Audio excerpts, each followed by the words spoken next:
হাজারো যুবক আছে যারা আওয়ামী লীগের রাজনীতি, বিএনপির রাজনীতি, জামাতি ইসলামের রাজনীতি, এই ধরনের রাজনৈতিক দলের পিছনে নিজেদের জীবন, নিজেদের সময়কে ব্যয় করে দিচ্ছে। অথচ এই সমস্ত যুবককে কিয়ামতের মাঠে তাদের সময়ের হিসাব দিতে হবে। রাসূল সাল্লাল্লাহু আলাইহি ওয়াসাল্লাম বলেছেন, আব্দুল্লাহ বিন মাসউদের হাদিস, যে আদম সন্তান তার পা লা তাজুলু কদমা ইবনে আদম, আদম সন্তানের পা কিয়ামতের মাঠে এক ধাপও সামনে এগোতে পারবে না যতক্ষণ না 5টা প্রশ্নের উত্তর দেয়। তার মধ্যে একটা প্রশ্ন হচ্ছে আন শাবাবিক, হে যুবক তুমি তোমার যৌবনকালকে কোথায়, কোন রাস্তায়, কার পিছনে ব্যয় করেছো, এই জবাব কিয়ামতের মাঠে দিয়ে যেতে হবে।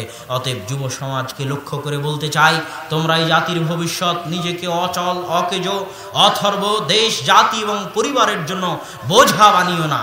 যে সমস্ত যুবকের আত্মমর্যাদা নাই, আত্মসম্মান নাই, যুগ যেই দিকে চলে তারা যুগের তালে চলে, যেই দিকে বাতাস হয় সেই দিকে ছাতা ধরে, যুগে যখন যেটা চলে তখন সে সেই তালে চলে।